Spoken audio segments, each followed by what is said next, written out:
Welcome to Deep South Dining here on MPB Think Radio. Malcolm White and Carol Palmer. We are glad you have dialed in. Today we have a very special conversation with someone that we admire greatly and whose career we have followed for a long time.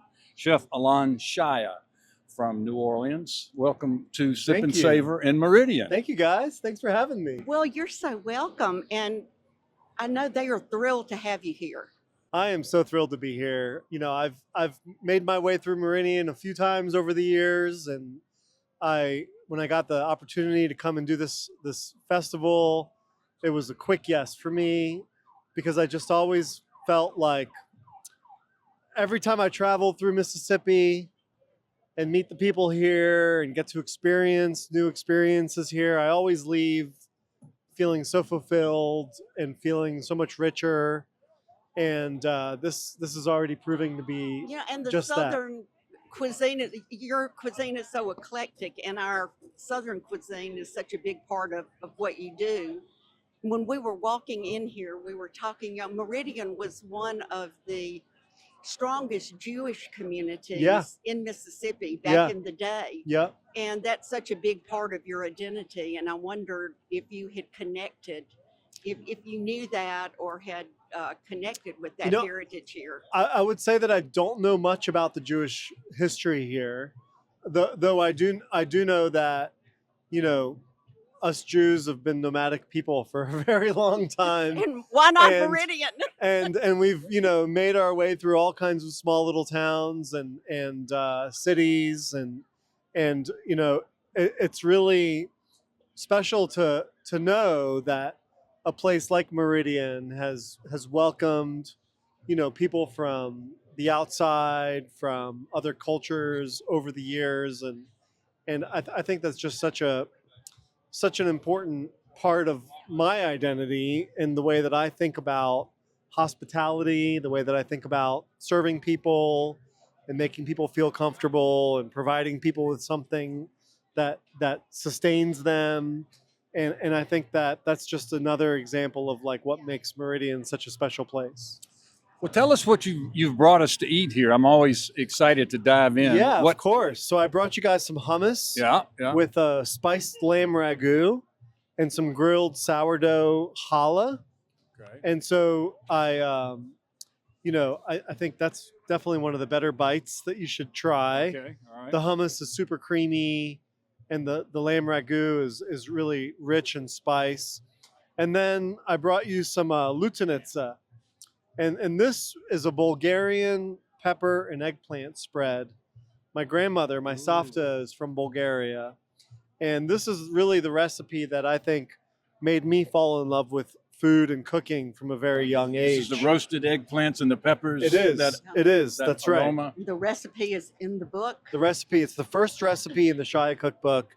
And, as a 4-year-old that immigrated from Israel to America, turned 5, 6, 7, 8 years old, always really kind of felt like fish out of water. I had to learn a new language. I had to assimilate.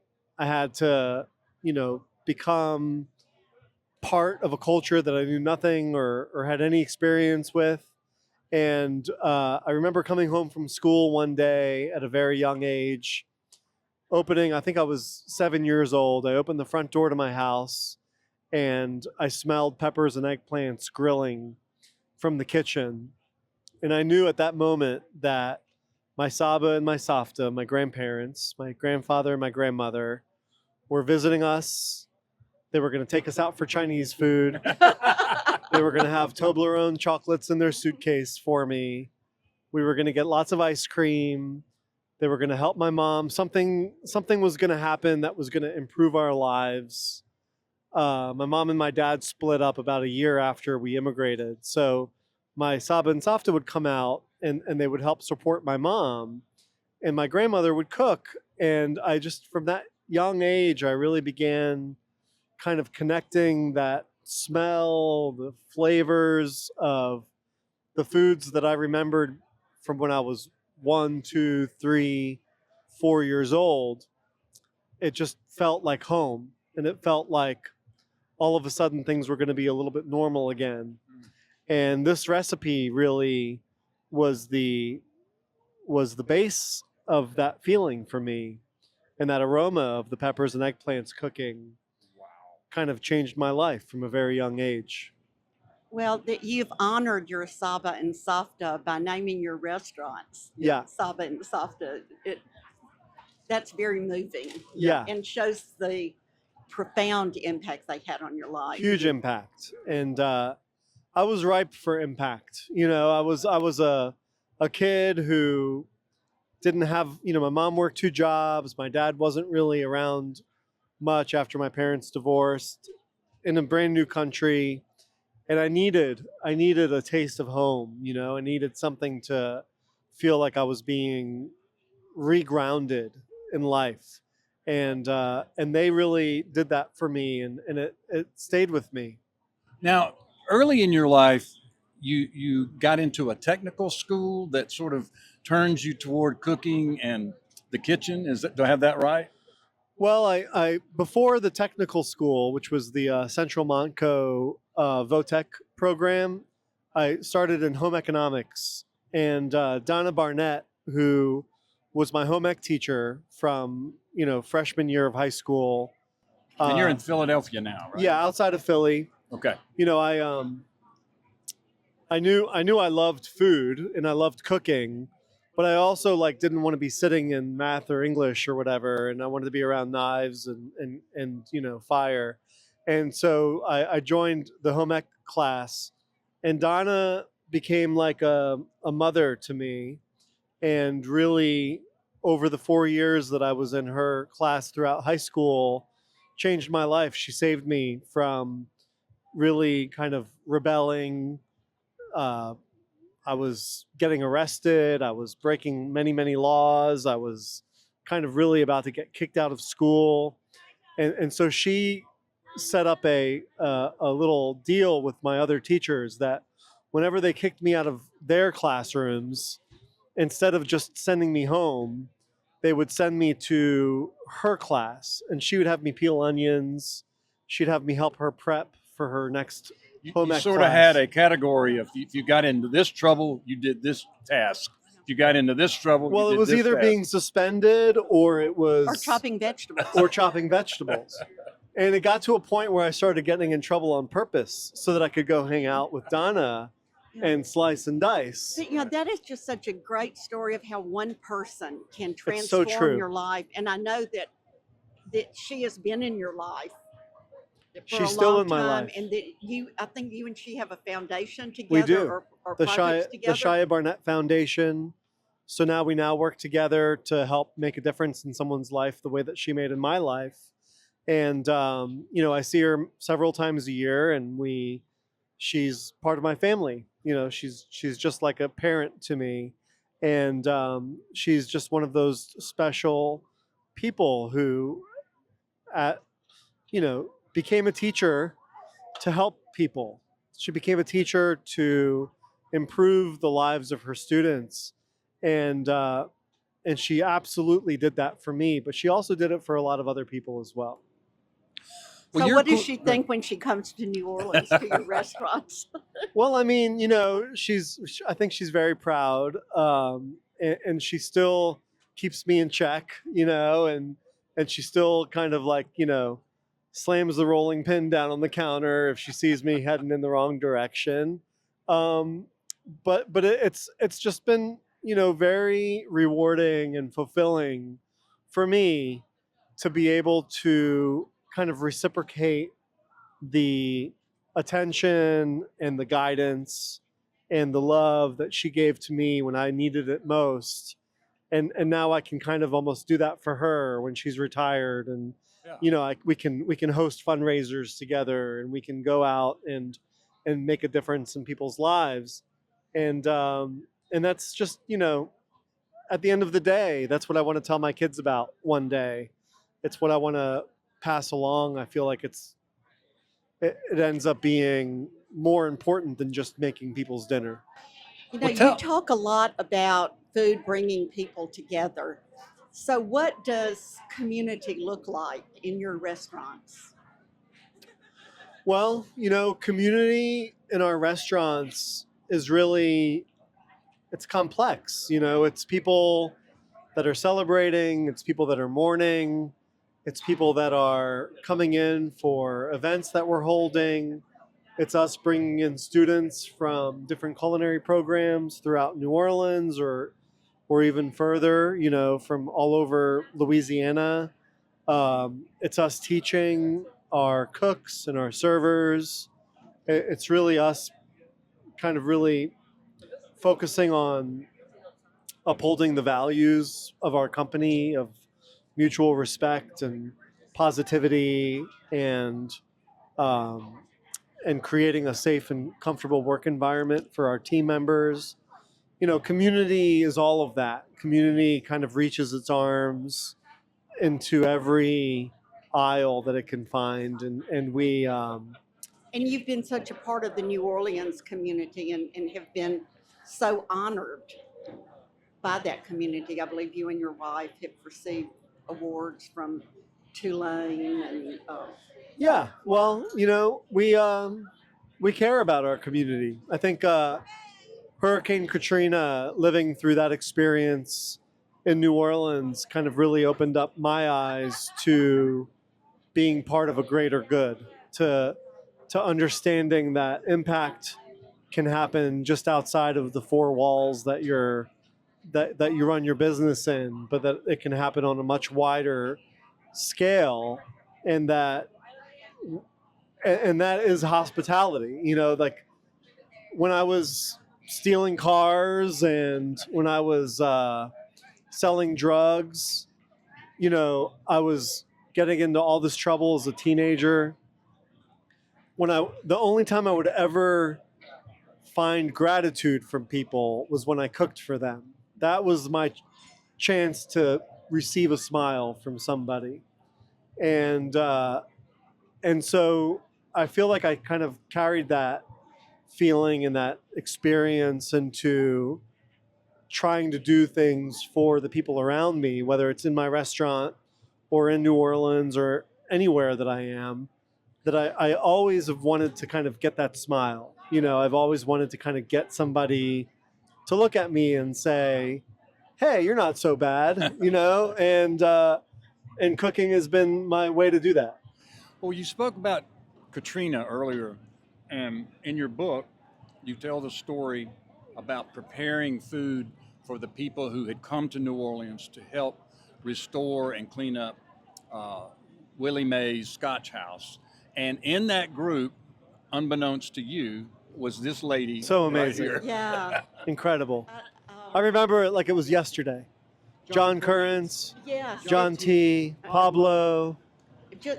Bill Smith from Bill North Smith, Carolina. yeah. I mean, people from all over. Leslie Kelly from Seattle. Yeah. I mean, we had so many people, but that was such a gift of love. And Willie Mays was in the ninth ward, or was it the Seventh ward. Seventh ward, and she had won a James Beard Award for Classic American Kitchens, and they found her after the storm with that medal in her hand, and this restaurant was demolished. And some of us from the Southern Foodways Alliance came over a few months to to help rebuild it. But the role that you played, it was like to look up after you've been hammering and nailing and mopping and doing, and that y'all brought great food and really treated us like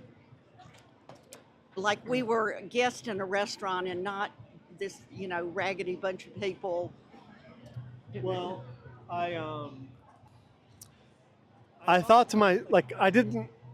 This was 2 years into my life in the South and in New Orleans, and when I first showed up to Willie Mae's, I had never eaten there prior to Katrina, and so when I showed up and I saw, everyone there helping to rebuild, I was like, is this some kind of church group? Was this like a religious place? And I'm like, oh wait, it's a fried chicken restaurant. And I got to know Willie Mae. We became friends. I'm now really good friends with her, With Carrie. with Carrie, her granddaughter, and Michael, her husband, and I would bring her a bottle of Manischewitz every time I came because she loved Manischewitz wine. That was her favorite wine. And so this was such like a classic like New Orleans thing, you know. And I'm like, oh, Manischewitz, I remember being 9 years old and finishing people's glasses at the Passover Seder, and here I am showing up with a bottle of Manischewitz for her, and getting to know the people of the Southern Foodways Alliance, and we in the middle of just destruction, death and destruction. There was dead animals on the street. There was flies everywhere. There were buildings that were still smoldering from fire, and we would set up these big tables and put out chafing dishes and heat lamps and white tablecloths and carve prime rib and make barbecue shrimp and Get red beans and rice. red beans and rice, and it was that experience that really made me fall in love with New Orleans. It made me understand that this is a place that needs me just as much as I need it, and I stopped thinking about my life as a singular thing, because so much of my life was all about survival from a very, very young age. It was, pushing for my own gain, pushing for my own opportunities, thinking very little of anybody else. And Katrina really shifted that for me to say that that this is bigger than just me, and it changed my life. I was interested in how you talked about Israeli cooking. And, when I first heard of you a long time ago and heard you're an Israeli chef, in my mind, I thought, well, what is that really? And I didn't have a sense of it. And reading your book, you use the word gumbo, not in a New Orleans way, but how Israel is also a melting pot of different cuisines. Can you talk Yep. a little bit about that? Yeah, I mean, Israel is very much a land of immigrants. It's a place where people have come from all over Europe and Africa, to settle and to, survive after the Holocaust. It was a place that provided Jews from all over Europe and that were being executed and exterminated during the Holocaust. It gave them a place where they could go and feel safe from, fascist regime. And so it brought people from France and Germany and Poland and Russia and Yemen and Ethiopia and Turkey and Libya, Egypt, all of these places to go there to survive. And the food became a culmination of all of that as well. And like New Orleans, which is in America in general, is a land of immigrants. It's not that much different. It's just 80 years old instead of 250 years old. And so I really think a lot about how my life in New Orleans, which is such a diverse city, is an extension of my life in Israel. But I was 4 when I left Israel, and so I grew up in America. But I'm so impacted by that experience and my family's experience there that I always find ways to connect those two. Tell the story for our listeners about when your grandmother was dying and you went home and cooked for her. Well, she was dying, and I went back to Israel. I was just out of culinary school, and I went my whole family really went to go spend time with her. And at that point, she wasn't really able to get out of bed much. Um, but I knew at that moment that the foods that she taught me to cook as a young child, the foods that she cooked for me that helped shape me into this kind of position of wanting to cook for a living, that I needed to understand what that food was all about. And my experience at culinary school really helped me understand that I had to write things down and I had to record them. And I needed measurements and I needed, step 1 through 8 for a recipe. And so what I did was I asked her to, help me write shopping lists, and I would go out to the markets and I would buy all the ingredients for my, childhood food, and I would bring that back to her apartment, and I would begin cooking under her watch all of these dishes that she used to cook for me, and I would record them and I'd write them all down in my notebook. And it was one of the most important things I think I've ever done, because it really became the basis for what I do today. The image that you shared in the book of you in the kitchen cooking, going into her bedroom and letting her taste it, and she'd say, no, that wasn't quite, that you were running back and forth between the bedroom and the kitchen. That was it. And it was, I tell people now, when they talk about their grandparents or their parents aging and what great cooks they were, and I say, well, do you have those recipes? Like, have you guys have you made a family cookbook? And a lot of times the answer is no. And, and I'm like, well, this is the time, like, you have to do it. It's such an important way to pass down legacy. It's this kind of gift that can continue to give generation to generation. And if you allow someone to pass without really taking the time to truly understand their gift through food, it's a great loss. It's something that can never be recovered. And I think it's so important that, our children and our grandchildren can understand who their ancestors were, not just from looking at a diagram of a family tree, but by tasting something, by experiencing something, by smelling something. Like, that's how memory truly sticks with you.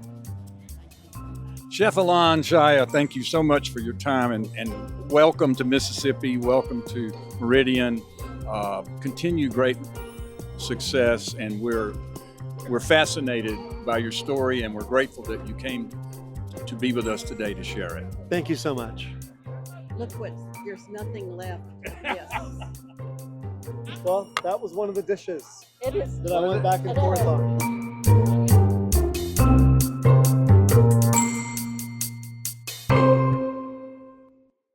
The Mississippi legislative session is in the home stretch, and MPB's At Issue keeps you informed of the major developments. What do Mississippians expect of their government? It is a fascinating debate, and he and I could go back and forth for an hour on this. But the truth is, we cannot just keep creating no accountability. Join MPB's At Issue for interviews, analysis, and debate every Friday night at 6:30 on MPB Think Radio. Go to mpbonline.org/issue for podcasts and extended interviews. MPB, your stories, our mission.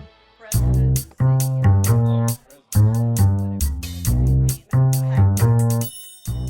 right, we're here with Penny Kemp from the Max, she is the president and CEO of the Max here in Meridian. Please tell us what the Max is, Penny. Sure. Well, the Max is short for Mississippi Arts and Entertainment Experience, and we definitely put experience in our name for a reason. But we celebrate Mississippi's creative legacy, elevate current working artists, and inspire next generation of artists. And it's all very much about having real hands-on experiences, past, present, future, come together here because we're celebrating that legacy and we're inspiring the next generation.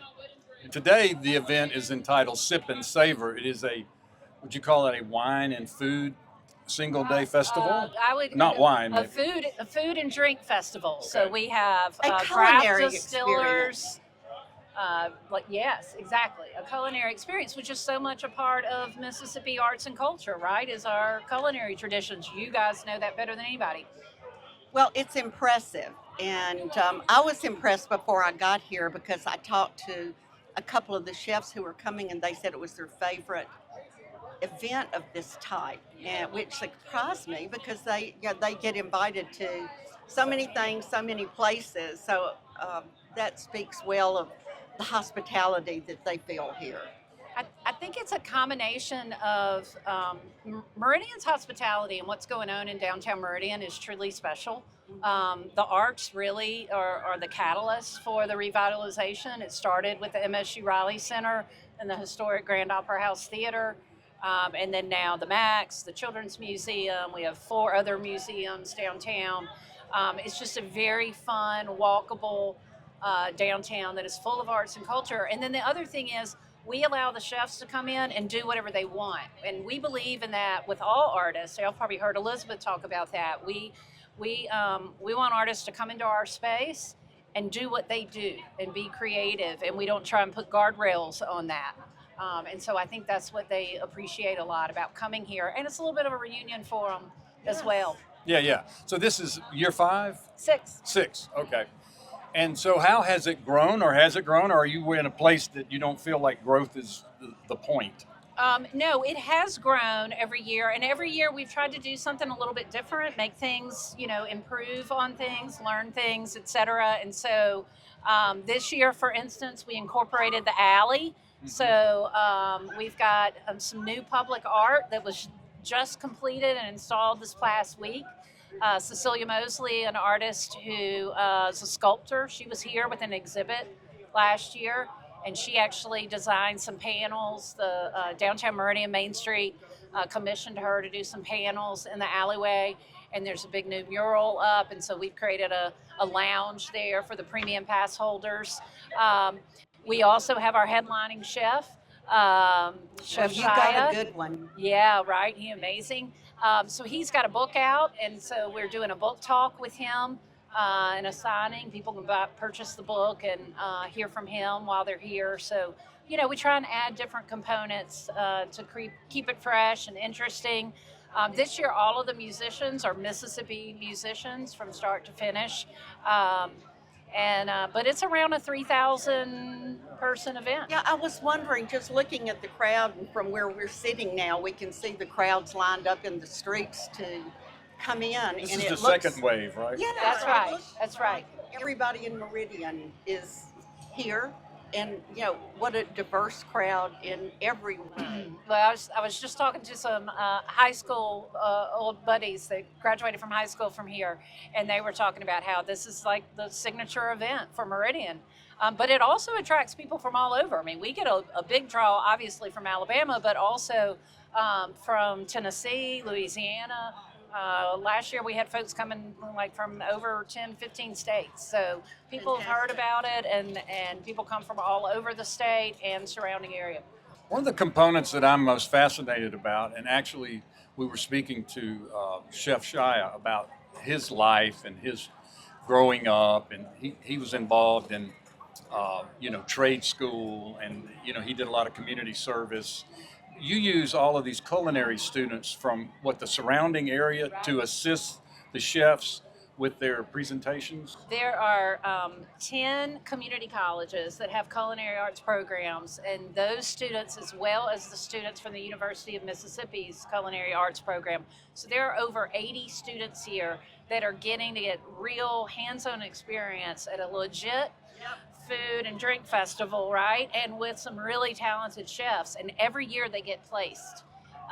They end up finding jobs. The chefs have come to know that they can pick out talent, and in fact, we have a chef or two here this year who were culinary students who are now chefs on the lineup. So that's pretty cool too, right? And that's really what the Max is about. Couldn't do this without those students. Oh, I'm sure true. that's a big draw because they can't afford to be away from their restaurants and to bring all these extra pair of hands Right. to do this. Right. That may yeah. be the most genius part of this. I don't know if this is something that's unique to this festival or you picked it up from someone else, but it's a brilliant stroke. Yeah, it's a really good question for Elizabeth Williams. I have to give her props, man. She and the Sipp Savor committee that put this together, Caroline Rush, they envisioned this thing, they put it together. It's gotten better and better every year. And she's traveled to different food festivals around, not just Mississippi, but way beyond, to take a look at what works well. And she takes good ideas from every one of them.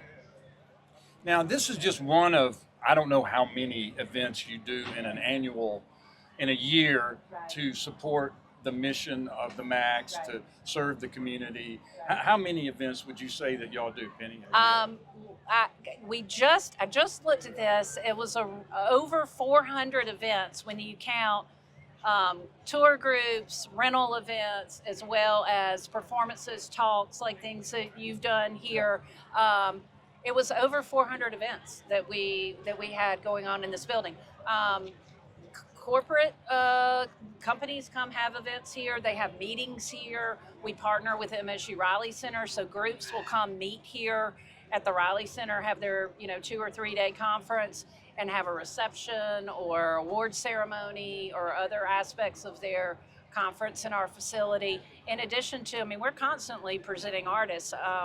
Next month, Charlie Worsham is going to come perform. We're big Charlie fans. Yeah, we are too. We are too. He's such an incredible advocate for the state and for our arts legacy.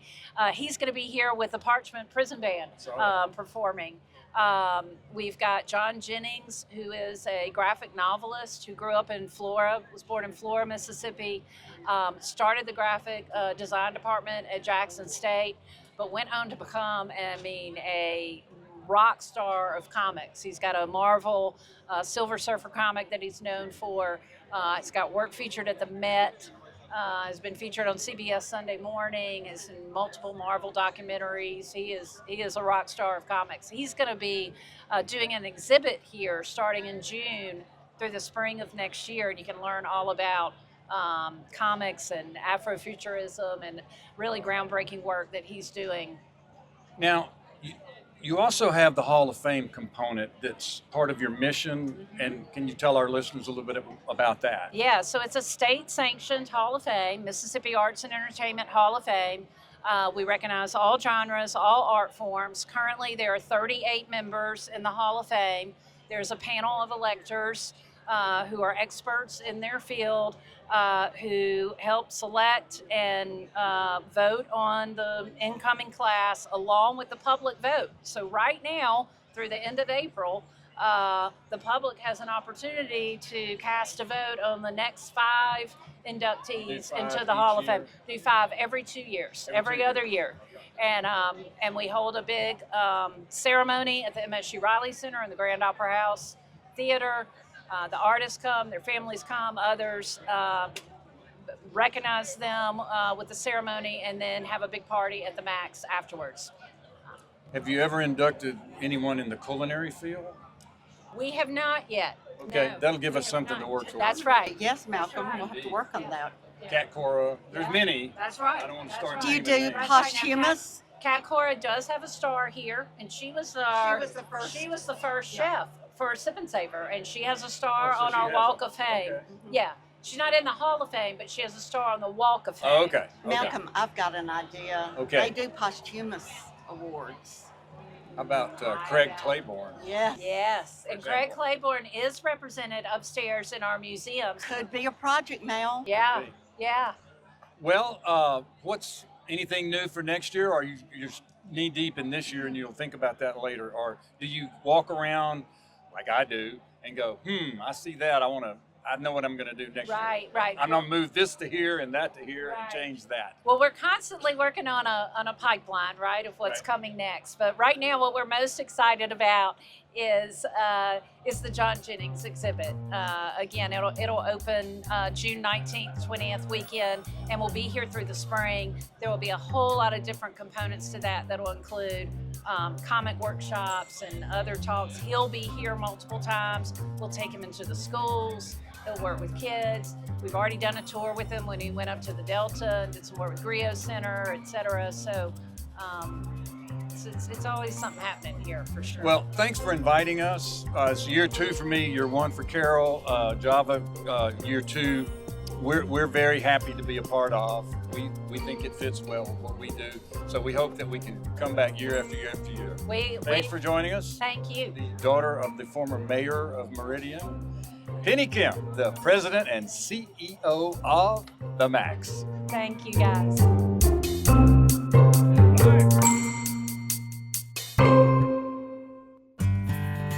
At the Mississippi Arts and Entertainment Experience in Meridian, we believe in the power of the arts, storytelling, and education, just like Mississippi Public Broadcasting. MPB connects communities across the state with quality programs that inform, inspire, and engage. Their audience is loyal and appreciative of businesses that support public broadcasting, which makes underwriting on MPB a smart investment. Join us in supporting MPB. Learn more at mpbfoundation.org.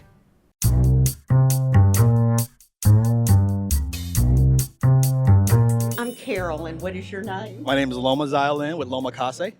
And Lomakase is where? So we're located in Slidell, Louisiana. Slidell. Oh, hey, before we start, can I give a shout out to my wife? Yes. Hey, babe, I love you. I appreciate you. I wish you were here. I miss you. There you go. Anything else? I extra miss you. I really do. She's my best friend. Like, she's usually out doing these events with us. She's not, and I'm not having her here. She usually walks around with us. Now, do you have a brick and mortar restaurant? We don't. We operate out of a commissary. So we're private event based only, and we actually got started through Alex Perry over at Vestige and Michael and Stephanie. Yeah, Michael and Stephanie Poletti, really good friends of ours. They actually The oyster people? No, they own a Sweet Enchantment and yeah. Food, Booze, and Hiccups. Yeah, so really good friends of ours, and they kind of got us connected. And this is our 5th year. Oh, really? Yeah. What our is your 5th dish, Loma? So this is seafood lop, right? So it's a Laotian dish, but we did a Gulf yellowfin, shrimp, and octopus, toasted rice powder, and then we also marinated it in a it's kind of a fish sauce, sugar, lime juice. So a lot of like brightness, acidity to it, and then herbs. So it's cilantro and mint. Oh, I thought that was watercress. Nope. Absolutely delicious. And Thank I you. mean, you gifted us with Thank you. this. I mean, just amazing. It's like a party in your mouth, isn't it, Thank you. Malcolm? There's Thank a you. party in my mouth. Yeah, it's a good time. We always want to bring the party. Yeah. Yeah. So this is your 5th year at Sipp Savor? It is. It is. This is our 5th year. We love it. We love being out here. We love Meridian. We love the community. We love the chefs that come out Well, here. they must love you too, that they've invited you back 5 times. I'm just thankful everybody loves putting up with my, you know.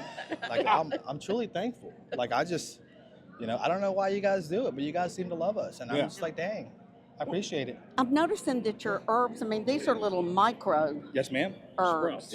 Yeah. And they are, they're really, really tasty. Thank you. Thank you. Yeah. Is there palm sugar No. in this? I No. could taste a cane. Is it It's just regular sugar. just regular Yeah. sugar? So.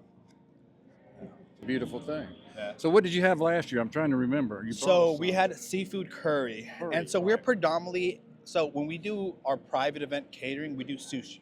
That's kind of what our thing is. But when we come out to events like this, we want to give you something that is completely different out of our normal 4 walls. So we did curry last year. The year before that, we did nam, which is a fried Laotian rice dish as well. The year before that, we did a chicken karage with chicken oysters. And before that, we did poke. So we always just want to give you something different, So are you of Laotian heritage? I am. Yeah.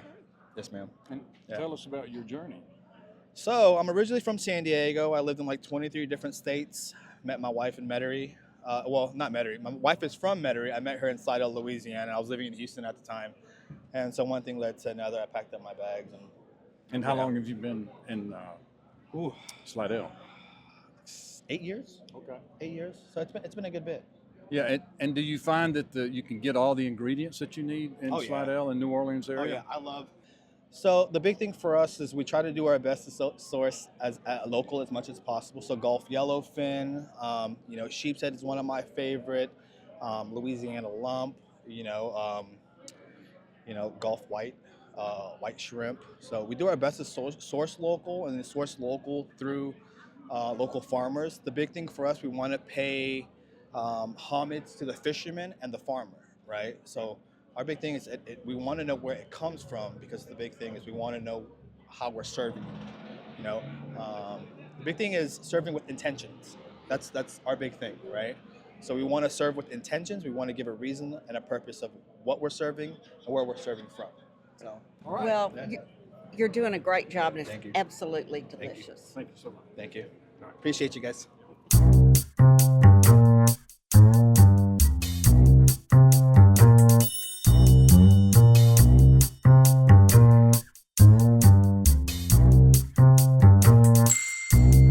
Hey, Mal, we found one of our buddies. Yes, we did. Our favorite buddy, our favorite Meridian friend. What can I say? This I'm is super clean. Diane Walton, and she is chair of the Mississippi Arts and Entertainment Board. Board, yes. She formerly served on the Mississippi Arts Commission along with Carol when I was executive director.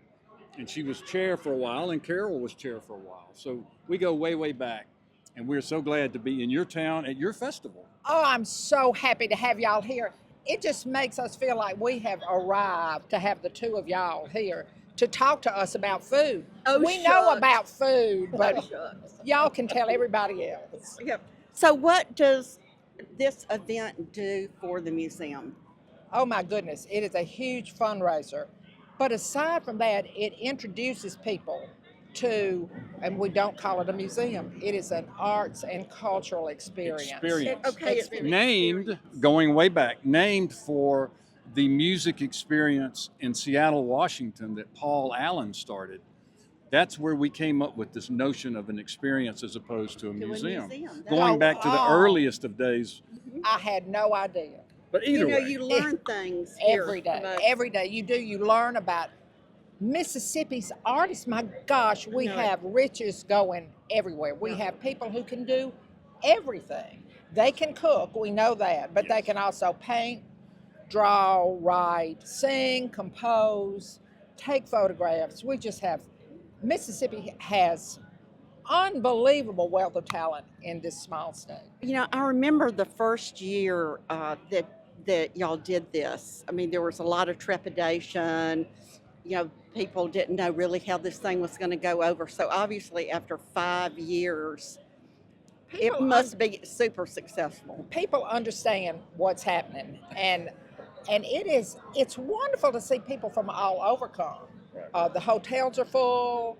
The rapid transit, which is a trolley, is busy all the time.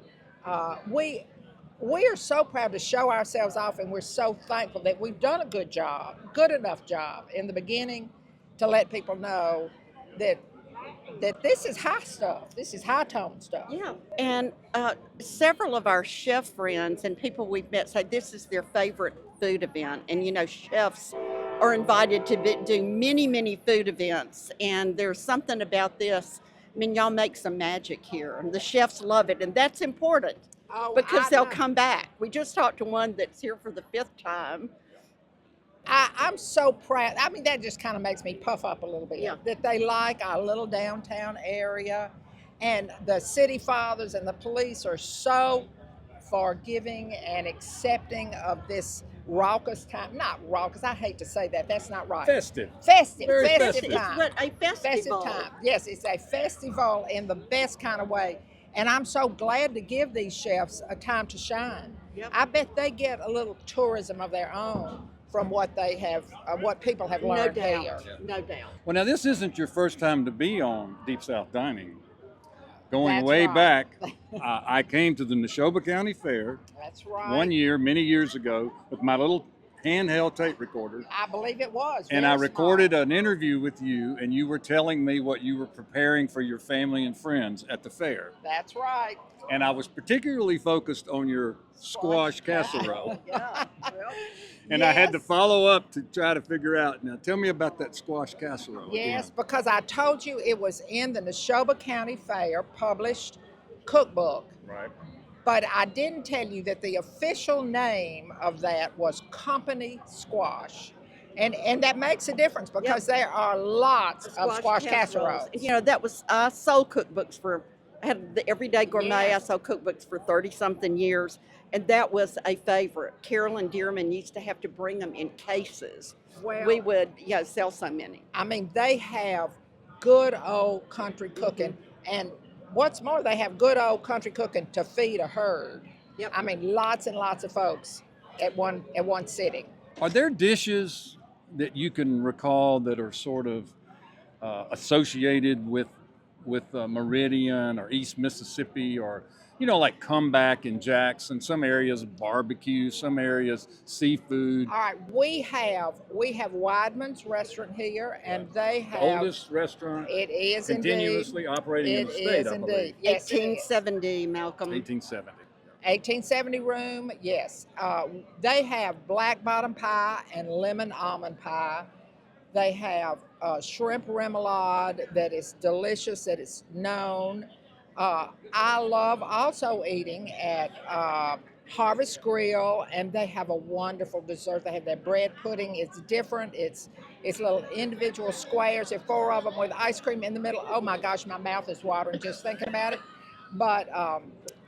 But we have the regular stuff on the highway, but we also have one that's kind of hard to find, the Rustler, that I've has been there. fabulous steaks. And great crab claws, as I recall. Yes, I believe they do. An Love them. appetizer. Love the Rustler. Yes, yes. We might have to stop and On the way on the home. way home.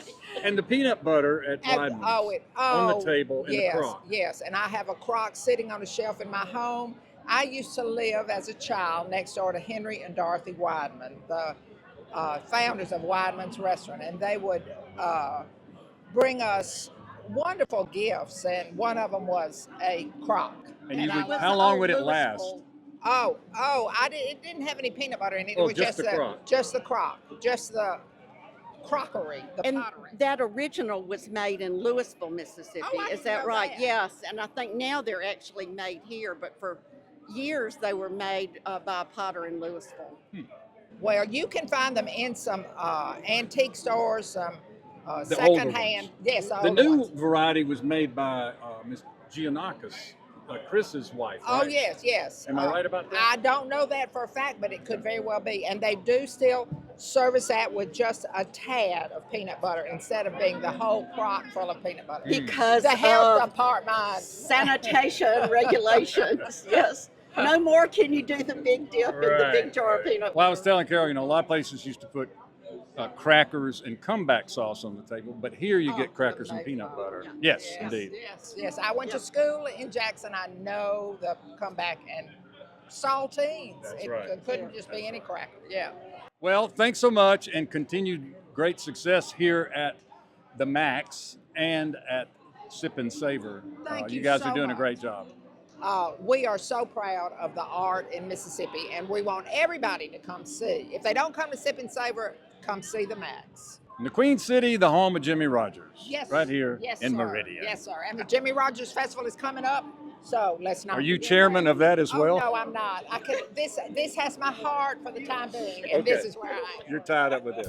Thanks, Diane. Thank you. Thank you. It's fun. We've had a great day here at Sipp Savor 2026 at the Max. We have met so many great chefs and learned so much about the breadth of flavor and culinary excellence in Mississippi. Absolutely. And we want to thank Chef Alon Shaya from New Orleans and Penny Kim for hosting us here today at the Max. And we want to thank our producer, Marissa Vaughn, and Java Chapman for this show. And this We do opportunity. indeed. And what about all the listeners who came out terrific. And to all the chefs that we were interacting with, I think there's over 50 chefs here. We hit as many as we could. It was a great day for Deep South Dining. Yeah, thanks, Mal. Thanks, Carol.